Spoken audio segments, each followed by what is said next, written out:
Information is power, and now available on your smartphone or tablet. Download the free WOL app now.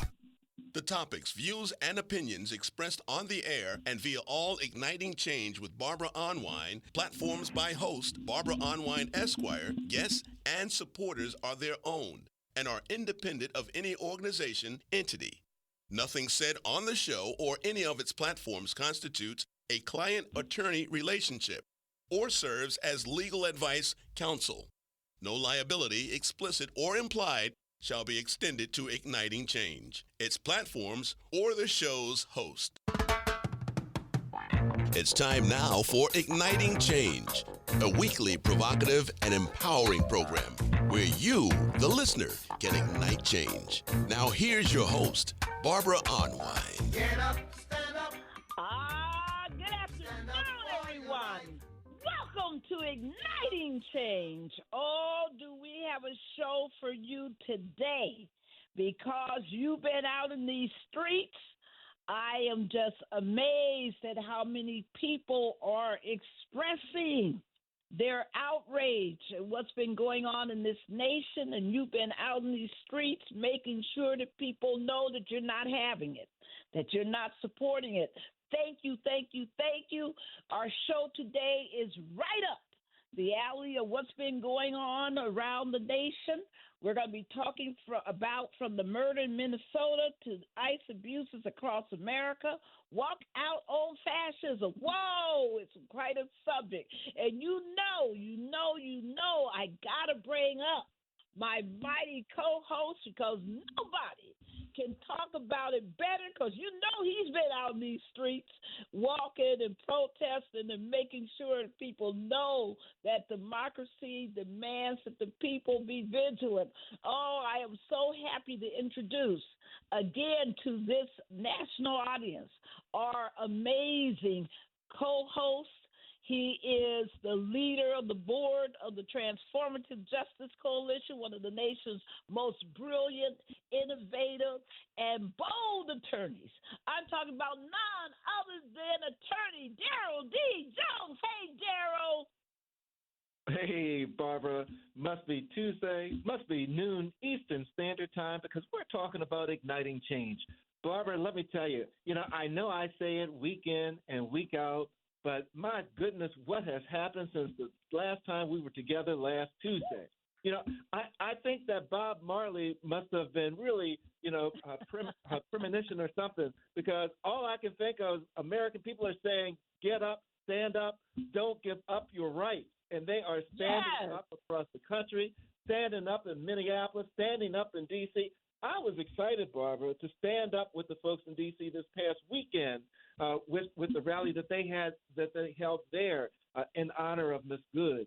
But let me tell you, the folks are out across the country. They're united across this country, and it's becoming stronger and stronger and stronger as we build to demand and protect this democracy and protect our rights, Barbara. Just an incredible show that we have set up today, and you know me, Barbara. I'm ready to go. We got these incredible guests. This is just going to be a phenomenal show at a phenomenal time with phenomenal issues that are going on across this country. Wow. And thank you, Daryl, because that is the truth of the matter. And we're just so happy that we have with us today just amazing guests. And I can't be more grateful. The first guest, I was scrolling this weekend, and I saw one of the international media featuring a clip of her speaking. And I said, wow, it's just amazing how the whole world is paying attention to what has happened here with ICE.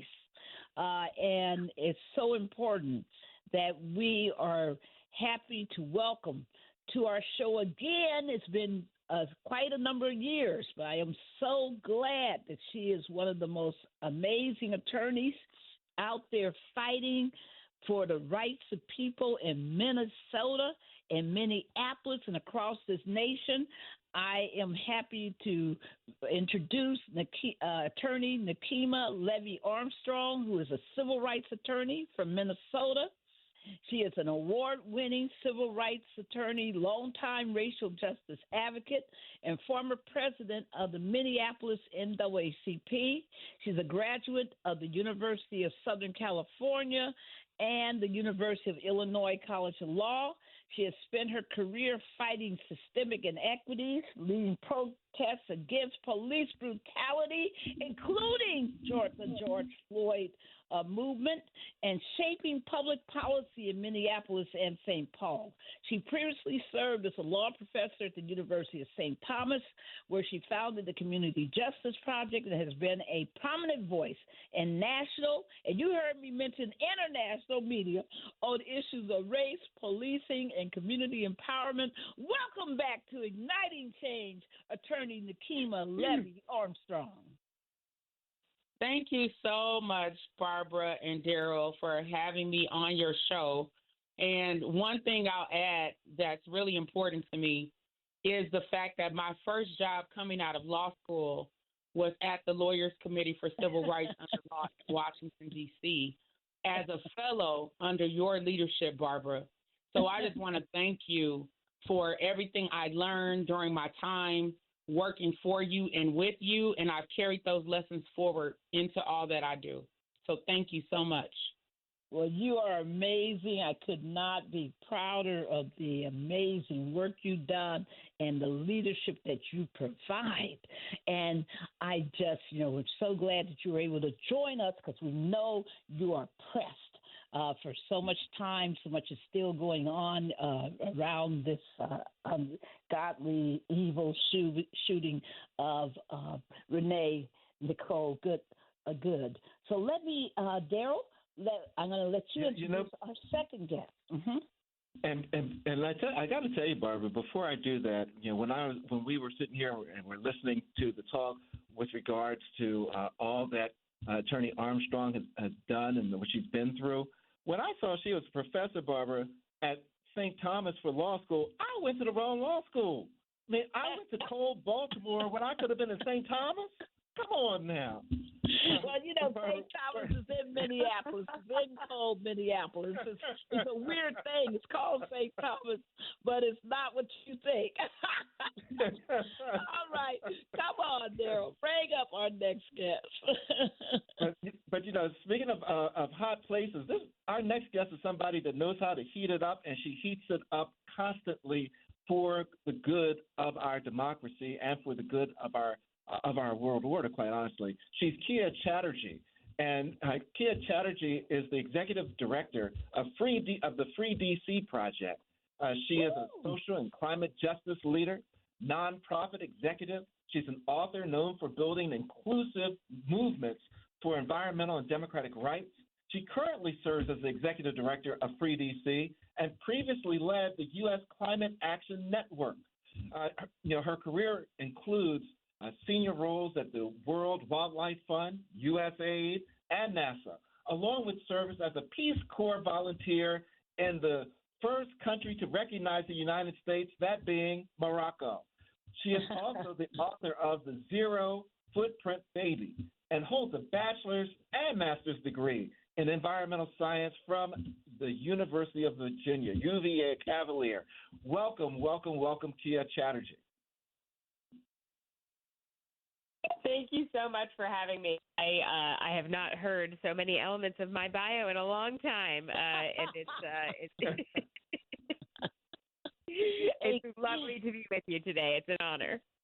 It's our honor, Keya. You and what you've done and the leadership of Free DC has affected this nation.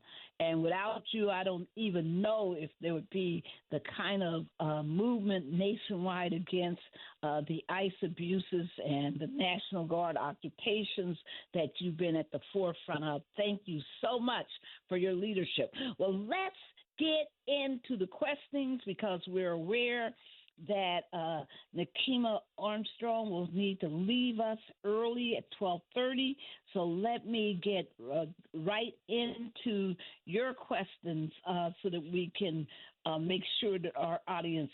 Let's start with the horrific murder of Renee Nicole Good. You're no newbie to this fight against abusive and deadly law enforcement, as you have been a leader in the movement for Black Lives in Minneapolis, fighting against the murder of George Floyd. You have, stood up for so many others who have been wrongfully murdered by law enforcement. When people think about what's happened across this nation with ICE, that in 2025, some 32 people died in ICE custody. Not a big national outroar about it. On these, as this year opened, on New Year's morning, dawning, Keith Porter, a black man, 43 years old, was slain by an off-duty ICE officer for no good reason. So if you could just tell us why it is so important that the murder of Renee Good demands our national attention. Absolutely. I think if you look at the video of, and there are multiple videos out there, of Renee Good's encounter with ICE agent Jonathan Ross, people are able to see that this woman was peaceful. The last thing that she said to him was, dude, I'm not mad at you. She was trying to put her vehicle in reverse to leave the vicinity of the area, and instead she was met by what I would call an angry ICE agent who fired 3 shots into her vehicle, at least 2 of which hit her in the head. Now, we're talking about a mother of 3 who had 1 child still at home, a 6-year-old that she had just dropped off at school. She was a wife. She was a queer woman. She was an award-winning poet. And she was out there standing in solidarity with her immigrant neighbors, right? Not physically with her neighbors who were immigrants, but to help protect her neighbors who were immigrants. In the Twin Cities, we have a very robust community of organizers who show up on the scene when they know that ICE is within the vicinity, and they blow their whistles and they peacefully protest. They use their vehicles to try to block, ICE's cars if they have to, but it's largely very well organized and peaceful. And she was, again, just trying to back out of that area when the officer opened fire. Now, there are plenty of ICE agents that are not trained, which should be a concern. But this particular officer was an Iraq war veteran. He had actually served on a joint task force with the FBI. He worked Border Patrol, and he knew how to handle a machine gun as well with regard to his work for the government. So this man was highly trained and highly skilled and knew exactly what he was doing. There was no reason for him to use deadly force. And as a matter of fact, according to the DOJ's own policies, they're not supposed to fire into a moving car unless there is a risk of death or serious bodily injury. This woman was backing out slowly with a smile on her face, talking to the officers when she was gunned down. And so the fact that they did this to a white woman, an American citizen, a gentle mother, should be a cause for concern for everyone, because if they can do it to Renee Nicole Good, no one is safe. I thought about the fact that could have been me at that protest and just trying to back away and go on about my business, and they could have felt justified to do the same thing to me or to you. So that is why this is an issue of national concern. Wow. And you were part of a major press conference that was held immediately after this horrific incident, this horrific slave. And you made, and all of you made some key demands. Can you tell our nation what those demands were? Yes. So one of the things that we knew was going to happen was that we were going to be facing either obstruction or manipulation on the part of the federal government in the aftermath of Renee Good being killed. Now, if you think about the reports that came out, you had DHS Secretary Kristi Noem trying to justify this incident. You had President Donald Trump claiming that Renee Good tried to run over the officer, which are false claims, of course. And then you even had J.D. Vance claiming that this officer had absolute immunity in the aftermath of killing Renee Good, which is not the law, right? You both know this, you and Daryl, as attorneys. Yeah. And so one of the things that happened was that the FBI had said that they were willing to work with the Bureau of Criminal Apprehension, which is a state-level criminal investigative agency in Minnesota. Now, they said this that day that Renee Good was killed.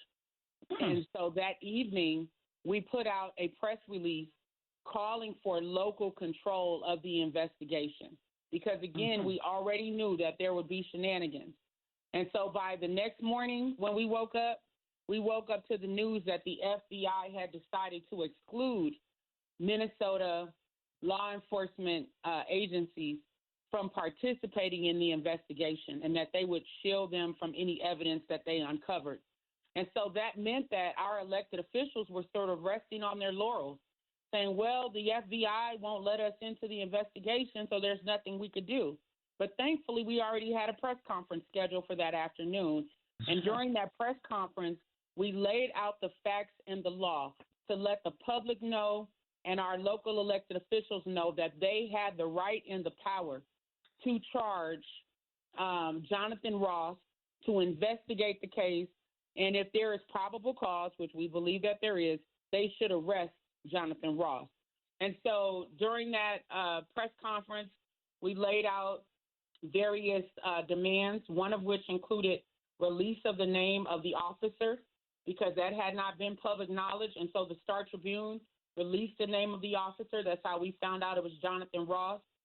We also asked for a release of any body camera footage or other footage related to this issue that was in the government's possession. And a local conservative news outlet released the cell phone footage that the officer himself captured of him killing Renee Good, and the last interaction she had with Jonathan Ross. We also asked for a locally led independent investigation. By that night, which was last Thursday, January 8th, we had the governor on his cell phone recording a video saying there needs to be a locally led independent investigation. By Friday morning, the 9th, we had the city leading a press conference along with other elected officials calling for an independent local investigation. Finally, we had AG Keith Ellison and Attorney General AG Keith Ellison and County Attorney Mary Moriarty holding a joint press conference saying that they would be leading a locally led independent investigation. So our demands are being met, but it's still not enough at this point. We need more clarity around that investigation and a timeline, because Jonathan Ross should have been arrested by now, from my perspective. And Nikema, if I may, one of the things, and I'm of course a criminal defense attorney and former prosecutor. One of the things that jumped out at me, and I wanted to get your reaction to it, was the degree to which the Federal Bureau of Investigations and Homeland Security has held at arm's length the local elected prosecutor, right, as well as the AG and everyone else, from evidence in this case. Why do you think that is occurring? And, I've not seen that happen on a regular basis. Usually they work hand in hand. But here, there's this opposition that's there. Can you share with us a little bit about why you think that's happening? Is there talk on the ground as a result of that? Well, I think that is happening because the federal government has made up its mind that this officer is not guilty of anything. How do we have the Vice President of the United States claiming that this officer has absolute immunity? I'm not sure where he went to law school and where he got that information, but that is not the law. And then we've seen the president, we've seen the DHS secretary literally lie to the public and saying, don't believe what you saw in the video. This is what really happened, right? That is unprecedented. As many lies as the Trump administration has told, this is amongst the most blatant. So we already know that the investigation will likely not occur in a fair, transparent, and impartial manner. And so right from the beginning, I knew this needs to be in the hands of local government. It's local government that is responsible for the well-being of residents of the state of Minnesota. We know that the federal government could care less about residents in the state of Minnesota. As a matter of fact, the day before Renee Good was killed, we had DHS Secretary Kristi Noem, who showed up here and announced the largest deployment of ICE agents in the history of the United States, that they would be sending 2,000 agents to Minnesota. And we know that this is in retaliation for our governor running as Kamala Harris's running mate when she ran for president. And he called out MAGA, he called out Trump. And since then, there have been a barrage of attacks on our governor and the state of Minnesota at the hands of Donald Trump, MAGA, and the federal government. So why would we trust anything that the FBI or the federal government has to say at this point? Local elected officials need to step up to the plate. They need to find the courage, they need to find the political will, and they need to focus on what is in the best interest of the residents that they are supposed to be serving here in the state of Minnesota. It's also a test case for people around the nation, because if other elected officials in other states think, well, if the FBI kicks us out of the investigation, there's nothing we can do, that means ICE agents anywhere can kill someone and completely get away with it, which is unacceptable and unconscionable, and we're not going to stand for it. Absolutely. And let me just, again, leadership is everything. Good leadership, profound leadership, brave leadership, brilliant leadership. Thank you, for that press conference. Thank you for those demands. I just want to salute all the heroes and sheroes who have been in the streets demanding justice across this nation. I want to salute the 4 members of the Department of Justice Civil Rights Division who resigned because this morning, exactly, because of the failure of the Civil Rights Division to do its job, its statutory job to investigate this murder. I want to, make sure that we talk about, what's about the fact that people are resisting. I have one good piece of news. I don't know if you know it, but I was talking with Congressman Jonathan Jackson this morning, not too long ago.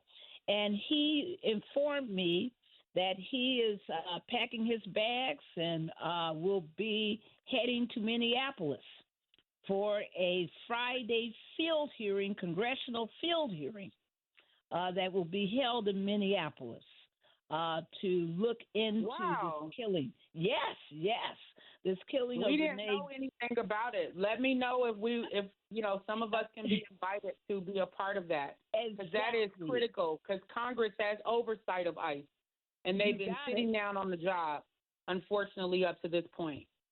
Yes, so this is big news, and I will, I've asked him, I don't know if I know that, he told me this if he was going to other meetings. If he can, he might, drop by the show later on. But this is big news, and I agree with you, and we'll get you some more information about it, because we want everybody in Minneapolis to show up for that hearing, and we want to make sure that the people are respected. One question, I know that we're getting low on your time, but one question for you and Keya before you leave. What's your advice to all the other cities? I mean, because ICE is it looks like with the killing Miss Good, that they have now decided that they're just going to go haywire all over the country. They're abusing U.S. citizens. They're abusing residents. They're racially profiling. They're just out of control. What is your advice to all these other cities that are confronting ICE? What would you say to them, Nikema? I would say for them to persevere, because I know that it can be overwhelming, having your city feel like you're under a federal occupation. And, of course, that causes a lot of fear, trauma, stress, and uncertainty. But that's the time when we have to step up our game as people who care about people. And we have to be visible and vocal, so leverage any opportunity you have to get in front of the media if you have issues you want to bring connected to the behavior of ICE, and find ways to get in contact with your local elected officials, whether it is your mayor or the governor or the attorney general. Make your voices heard and connect with organizations that are active in fighting back against this government oppression and repression that we're experiencing. You have a voice, and your voice matters. And so this is the time to step up our game when we are facing these attacks. And, Nikema, one of the things I think this really illustrates and lifts up, and you lifted it up a little bit on this show, is one of the things that Barbara and I always preach to people at voting time is you got to know who you're voting for and to vote down ballot.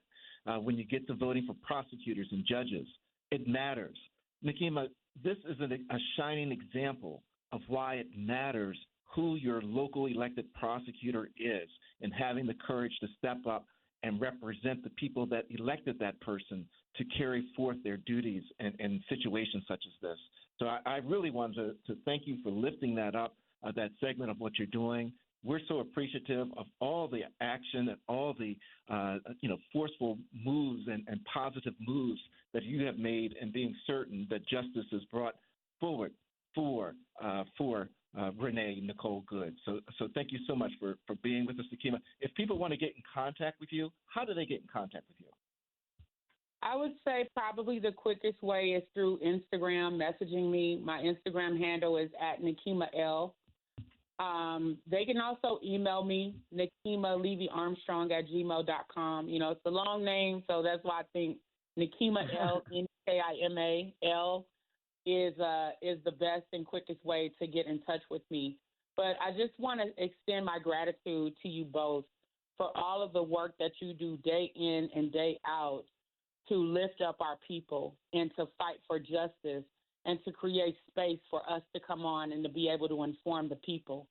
So I would ask that you all stay tuned, and that we stay connected. And however, I'm able to support what you all are doing, please definitely let me know.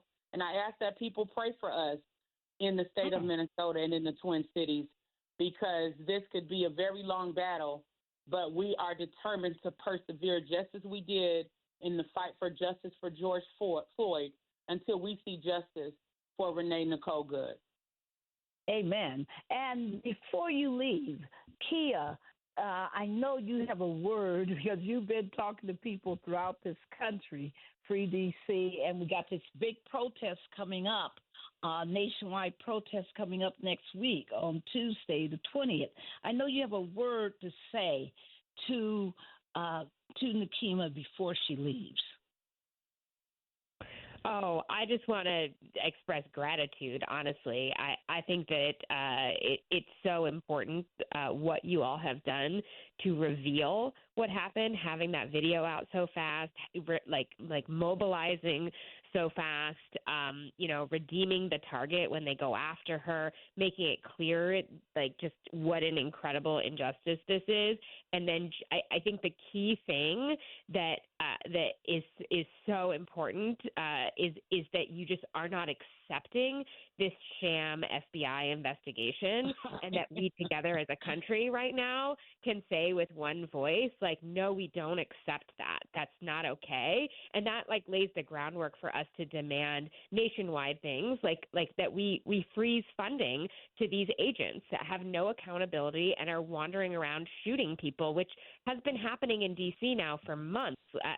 And so like I'm so grateful that this broke through, and that's because of the work of organizers in Minnesota to really be fast to reveal what happened and redeem Renee Nicole Good. Thank you so much. Thank you so much, Nikema. Much love, we're sending everything we can there, and we'll see you. And thank you for everything you're doing. Just, the nation needs you. It needs so many others like you, and we're grateful for everyone who has stood up, gotten into these cold streets around the country, and have done everything they can to raise their voices. Keep leading us, Nikema.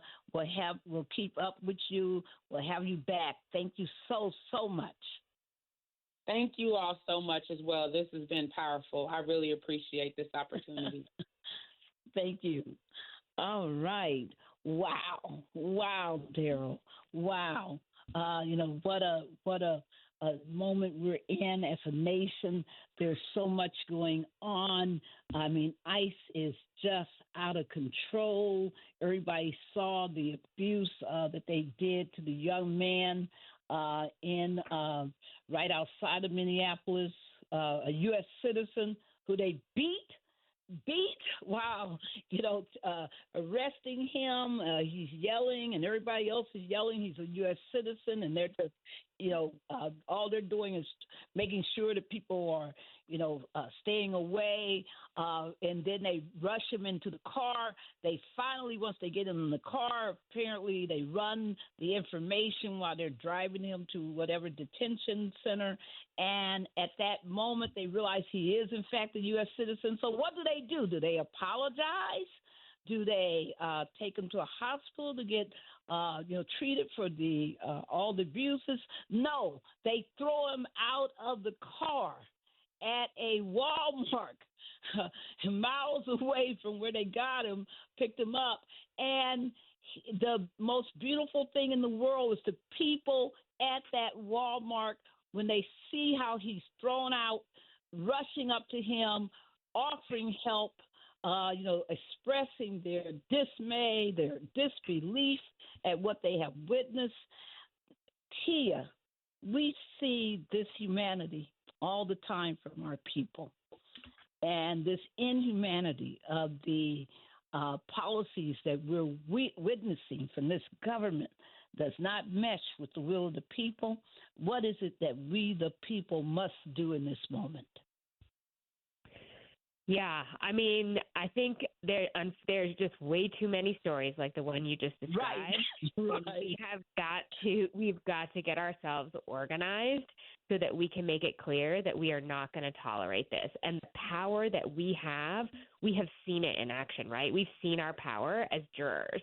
Like they're trying to go after, like in D.C., we had the guy who threw the sandwich at them. Right. Like they're trying to go after these people, and we are using our power as jurors. We're giving people, I call it the people's pardon. We're giving people the people's pardon. They're not the only ones that can pardon people. We are going to start using our power as workers.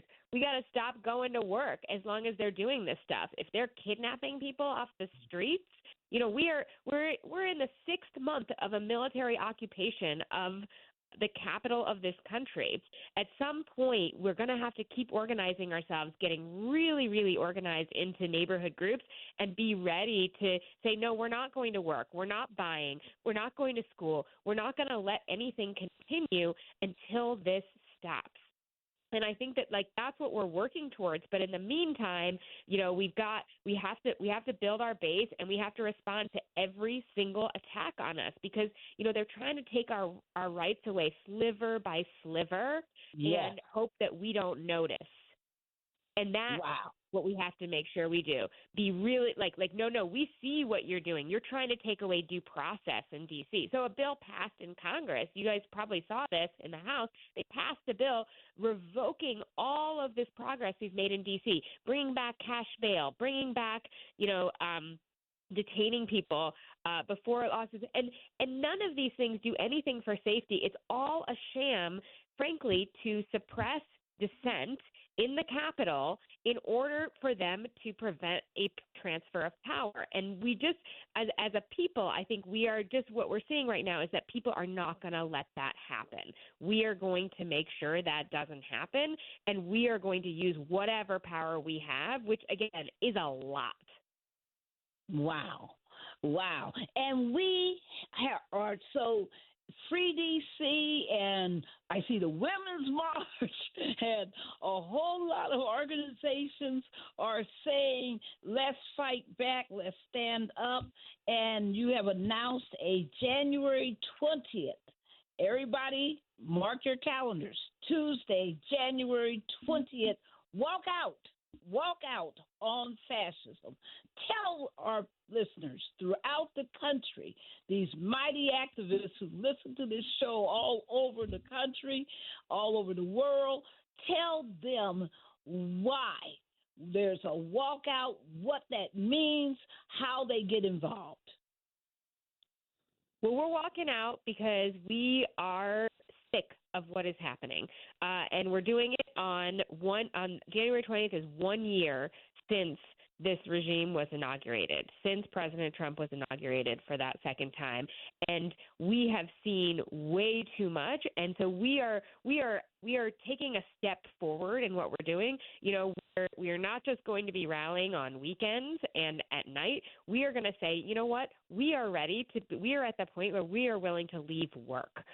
We are going to leave work, and we are going to show you that you need to stop messing with us. You need to stop, giving impunity to agents that are running around shooting people. You need to stop threatening to mess with our government. Like, we've seen this regime is willing to literally kidnap leaders of other governments, and is constantly saying in D.C., like, oh, well, Muriel's only there because I let her be. That's not true. We the people of D.C., elect who runs us in D.C., and we are tired of these threats. And that is why we are walking out 1 week from today at 2 p.m., and we encourage everyone in the country to do the same wherever you are, local time. So when the folks walk out at 2 p.m. on January the 20th from their places of employment, I mean, are you asking that they organize and have some type of event that they're going to talk about this? What are you asking that they do in addition to simply walking out of the office?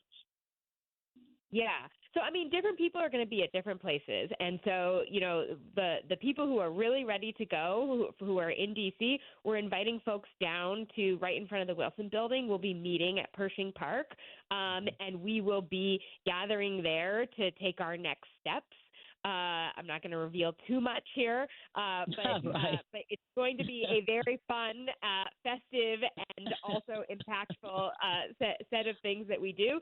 But one of the things we're also asking people to do is come get your crew together.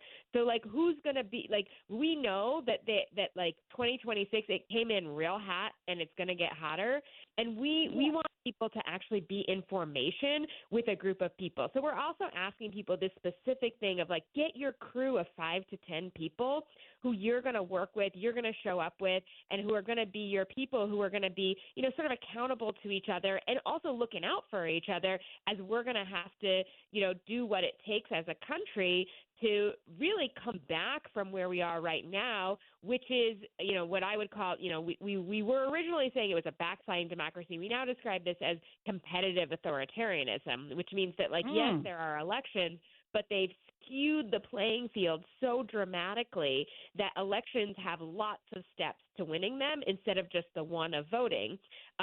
Now we have to, in D.C., we're going to have an election with an armed military force and this alphabet soup of federal agents running around kidnapping people. So we need to make people feel safe voting. We're going to have people who don't trust the outcome. And most importantly, we're going to have to enforce the result of the election. Like, we're going to have to make sure that people actually get sworn in, that people actually don't get removed from office. And we're going to have to do all these things that are in addition. And so we need to be in formation, in crews, ready for the year ahead to make it clear you do not want to mess with the people of this country. Wow. You heard that, people. We got to get information. Get ready, get organized. So let's talk some more about January 20th. That's the 1 year anniversary of the institution of this out of control, unconstitutionally acting administration. Tell us. For people, I know that that I've seen walkouts from school is being called for. I see that people are saying, of course, they're going to leave work. They're just going to stop doing what they're doing. And when I mention this idea, Keya, to people, folks immediately say, I can do that. I can do that. I can stop working. I can, I can join this. This is something I can do. So let's talk about what else people can do. Are there any colors we're asking people to wear? Are there hashtags? So we're saying people take your photo, of your walkout, of your, personal or group walkout. How can people take this to the next level of making sure that this is a profound national movement on January the 20th? Yeah, I mean, well, the first thing, as I said, is don't do it alone. Have a group of people where you're going to do it with, and if you're and yeah, I love the idea of like sending each other pictures that you just walked out. If you're not able to gather together, gathering together if you can, posting it on social media, making it really visible in any way you can what you're doing. Again, this is going to depend on comfort level and people's circumstances. Like teachers who are teaching classrooms, you don't need to like go all the way across town, but taking your classroom to the playground is a huge move, right? It depends on people's circumstances, but yes, we want people to post it on social media. We want to tell them why they're doing it. What are they sick of? Like, what every one of us has a story. Every one of us has something we have seen with our own eyes, and a way we've been personally affected by this, and sharing that with people. What is your reason that you are sick of this and that you've had enough? Wow. Right.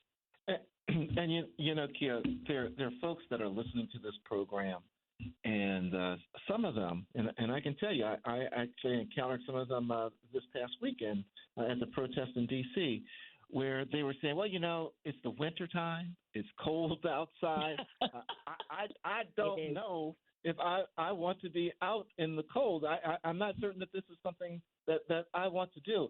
And I'm reminded by what one person said, and I thought it was just so appropriate. They said that if a person by the name of Renee Nicole Good could be out in the snow, in the ice in Minnesota. There you go. And that there could be thousands of people that came out in the ice and snow of Minnesota for hours, that they could certainly stand outside for 5 or 10 minutes as a little discomfort as they stand for the rights of all of us to exist and peacefully exist in this country. My question to you, Keya, is there are people that are listening to the show and they're saying, I just don't know. I'm afraid of what will happen if I do this. What message do you have for those folks to encourage them to do something? Yeah, I mean, I think one of the things that's important for us to understand is that they really want us to be afraid. And that is the most powerful tool they have, is our fear. It is really powerful if we're too afraid to say anything, because then everybody complies in advance and there's nothing to stop them. Trump has said himself he can do anything. The only thing that can stop him is his own conscience, which is terrifying because he doesn't he's doing people are dying, people are getting killed according to his conscience, and so we want us to be afraid, and I think it's coming together when we can reduce that fear. And we know biologically what happens when people are afraid, right? It's fight, flight, freeze or fawn. So I guess I would just invite people to assess this situation. The whole country is rising up. You're not alone. You are so far from alone. Take a breath. Take a nice deep breath. I'm going to do it right now. Take a deep breath. You are not alone. We are together. Find your crew. We're going to do this together. And it's not always going to be comfortable. Sometimes it's going to be cold. Sometimes it's going to be hot. Sometimes it's going to be annoying that we have to boycott a thing that we wanted to buy. Sometimes it's not going to be comfortable. It's going to be inconvenient. But what is going to happen is that we will win. If we can do this work together, we will win. All right. And I just want to, somebody I'm sure out there saying, how do I get more information? I want to be part of this. Yeah, I'm going to get my crew together. I want to do this. How do I get more information so that we in my city in Alabama, in my township in Louisiana, in my parish, how do we, for those of us in Texas, Nebraska, Iowa, all over the country, how do I join this walkout? Where can I get more information? Yeah, so if you go to it's Free America Walkout. That's the name of the walkout. If you go to Women's March, you'll find maps. You'll find different events that you can sign up for all over the country. For folks who are in DC, you'll see our event registered on that map, which is at freedcproject.org. But everybody can figure out how to participate by looking up Free America Walkout. All right, now, Free America Walkout. Everybody, you heard that?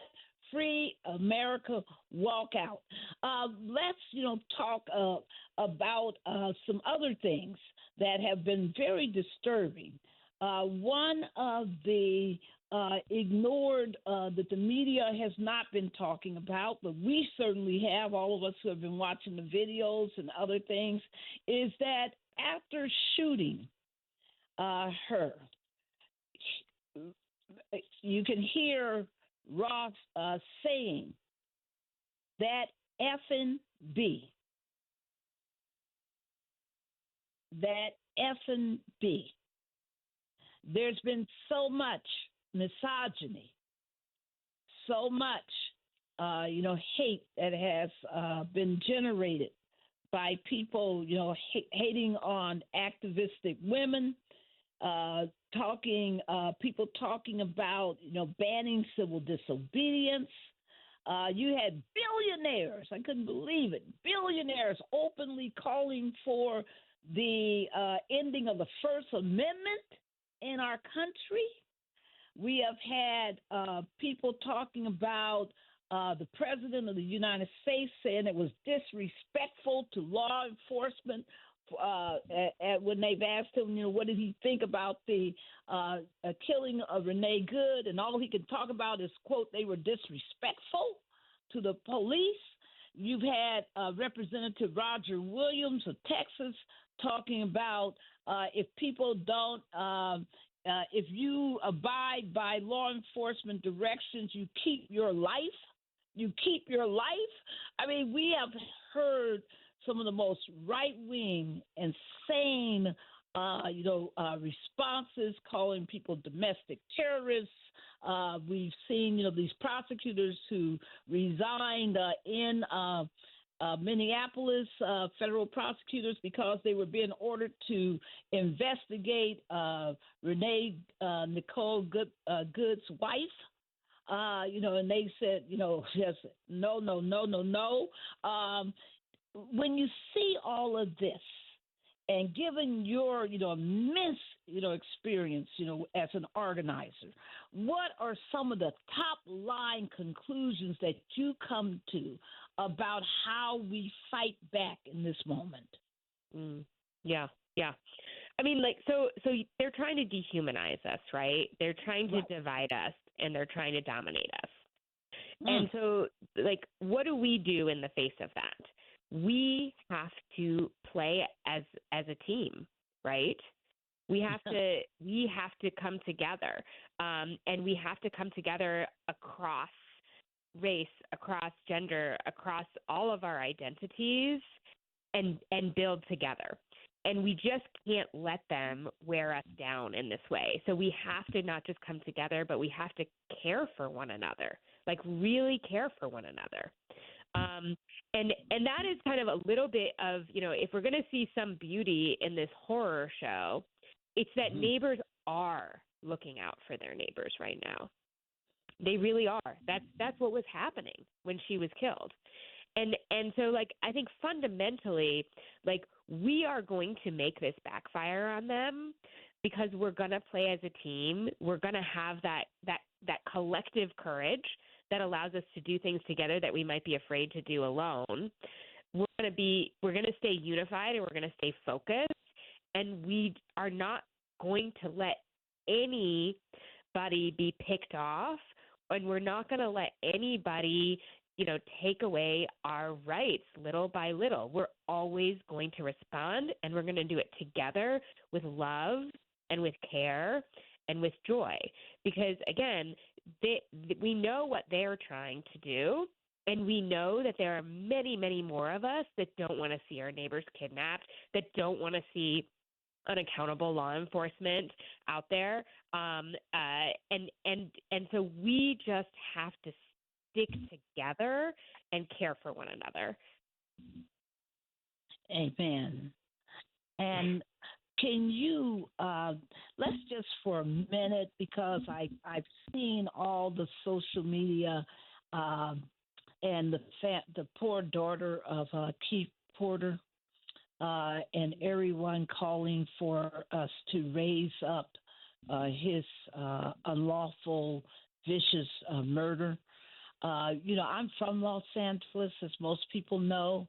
I'm a native-born, Angelino, Southern California native, and and every New Year's Eve, my dad and uncles and folks, they would go outside and they fire into the air. That's a thing that they brought from Texas, from other places, Louisiana Red, as they like to say, and they would shoot into the air to celebrate the new year. And apparently that's what he was doing, that he was, doing this custom. And this off-duty ICE agent confronts him about why is he shooting, and ends up shooting him. Off duty, and this black man who was an extraordinarily, upstanding citizen is just murdered, and his family is left in disarray. And I know that one thing Free DC has done is that you've done this incredible job of fusing all of our struggles on the racial justice front, all of our struggles against, authoritarianism, autocracy, all of our struggles against this oligarchy, all of our struggles against unconstitutional actions, misogyny, etc. You've been so powerful in blending our whole story.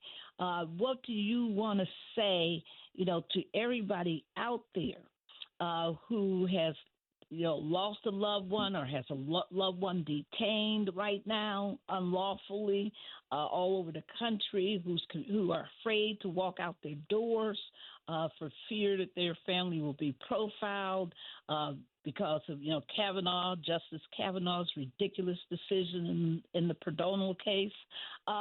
What do you want to say to this nation as your parting word about where we go from here? Well, first thing I want to say is about Keith Porter Jr. and just it is really hard that this tragedy happened and it wasn't the one that broke through. And I just want to say out loud for everybody that it is hard when to see a black man being killed and not see the nation rising up, and then see a white woman being killed and see the nation rising up. And we need to we need to right that, right? We need to make sure that we are, and thank you for doing that, Barbara, talking about Keith Porter Jr. And, here in D.C., again, we're 6 months into this occupation with federal surge forces. There's a man named Philip Brown, where federal agents shot into his car 3 times. He's just a dad who went out to get some milk for his kids, and he came home with a bullet hole in the collar of his shirt. My Lord. And so this is affecting a lot of people, and it has been affecting a lot of people for a very, very long time now, in the grand scheme of things, and in the scheme of this administration, the last 6 months have been really, really harmful to people across the board. And so I just think that we have to have a collective consciousness that we actually sticking together isn't just everyone stepping forward for Renee Good, but also everybody stepping forward for everybody who has died in custody, everybody who has been shot at, everybody who has been traumatized, everybody who has been a part of this, and be honest that has been predominantly Black and brown people. And acknowledge that it is a little bit hard that this moment of uprising is coming only when a white woman is killed. It's still important that it come. It's still important that we hang together. In fact, it is critically important that we hang together. But it's okay to say that hurts a little bit, how this came about, and then still stick together and move forward, because that's what we're going to have to do right now. Amen. How do people get in touch with you? I'm at Keya at freedcproject.org, KEYA at freedcproject.org. Awesome. Thank you so much. We will join you in those streets on January 20th. Everybody, once again, January 20th. For more information. We'll see you there. Yes. Go to Free America Walkout. Free America Walkout. Go to the Women's March. Go to freedc.org. Just get this important information, everybody. We need you to be in this movement, stay in this movement, and our gratitude to everyone. Daryl, take us home.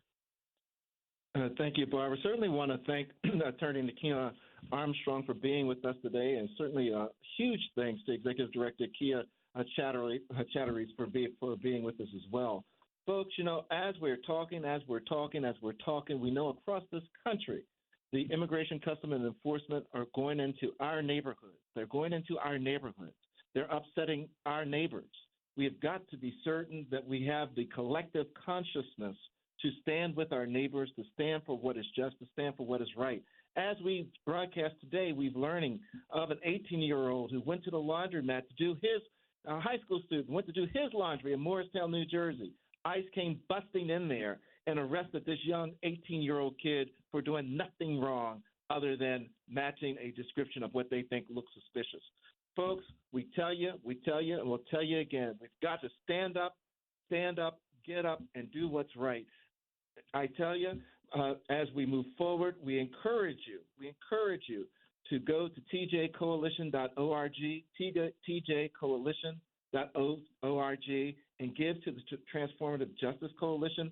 We'll be in the streets. We'll be in Minnesota. We'll be in Minneapolis. We'll be wherever injustice is occurring. We encourage you to be there as well. Get off those sidewalks. Get into the streets.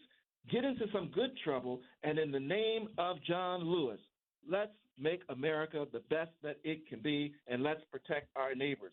We look forward to seeing you next Tuesday, noon Eastern Standard Time, here on WOLDCnews.com.